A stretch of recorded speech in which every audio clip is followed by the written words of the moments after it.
Hello. In this video, let us solve a system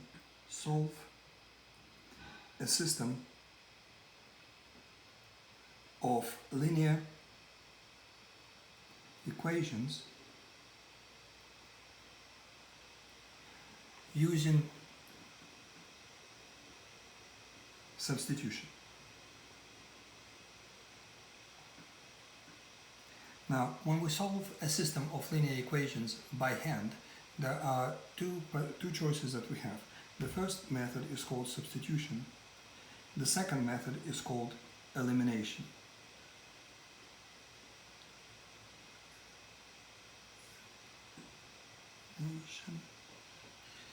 Also known as addition. So, in this video, let us solve a system of linear equations using substitution.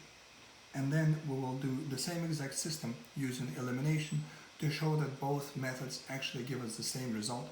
So on a homework or on a test, if we are asked to simply, if the question says solve a system of linear equations, but it doesn't ask which particular method, then both substitution and elimination would be exactly the same. They would give us exactly the same result. So it's up to us, our preference, which method to use. So in this first one, let's practice the substitution. So let's suppose we have a system of two equations. The first one is 3x plus 5y is 15. Second is x plus y is 2. Now the curly parentheses here, they show that it is a system. That means these two equations actually go together. They're not two separate questions, they're one question. And so we are looking for a solution which is a place where each one of these lines, that's a straight line and that's a straight line, each one of these lines will cross. And remember, we have three possibilities. Either there is one solution, or there is no solution, or there is infinitely many solutions. So this happens if the lines cross, this happens if the lines are parallel, this happens if the lines coincide. So with substitution, the way the method works is we solve one equation for either x or y and use that answer, which basically means we substitute it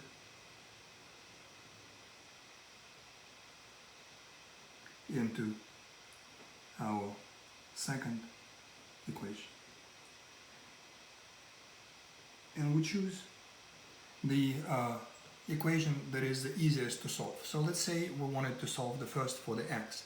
That means we would have to divide everything through eventually by 3, and we'll have fractions. Solving this for the x would be easier, we just have to minus the y. Solving the second equation for the y is also easier, we'll just minus the x.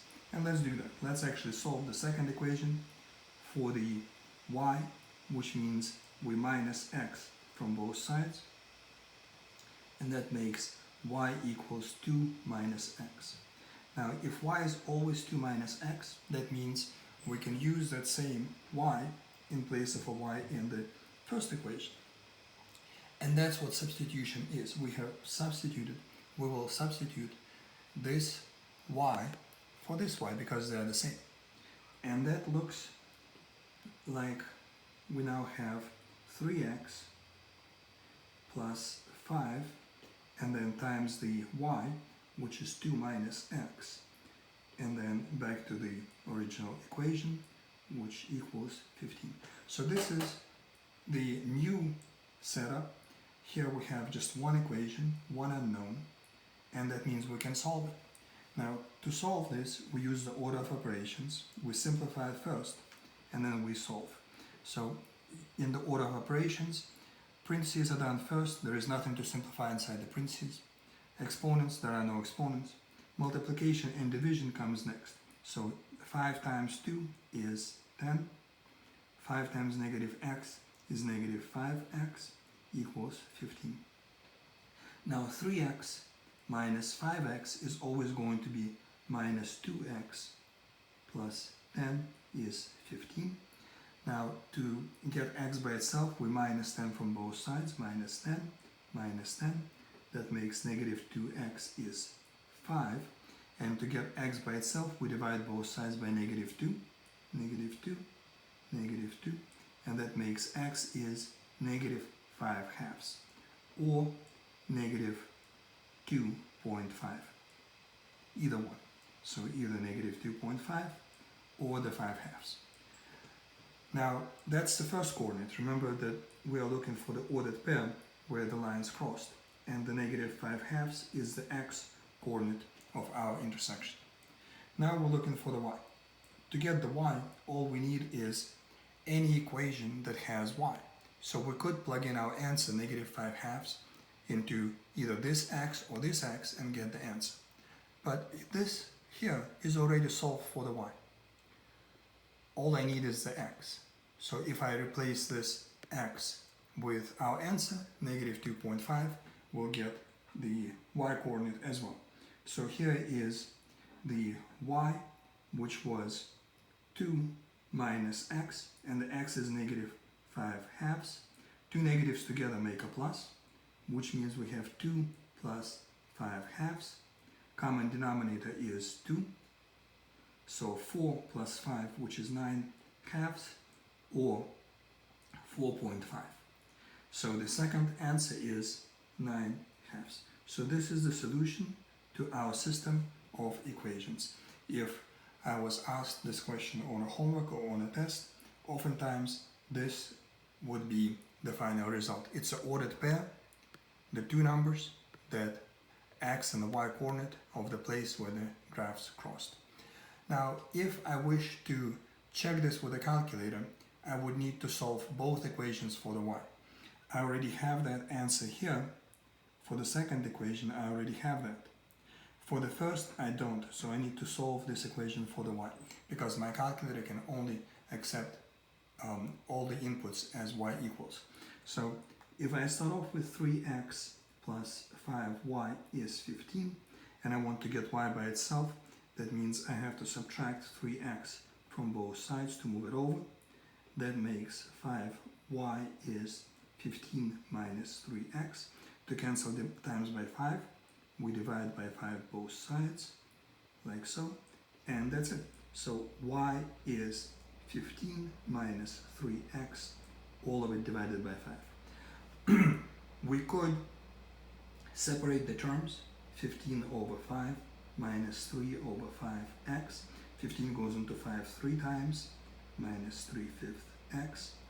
So this could be a solution, and in slope-intercept form, the y would be first and the x would be second. So this is the solution in slope-intercept form if we wanted to do it. But that's not what we want.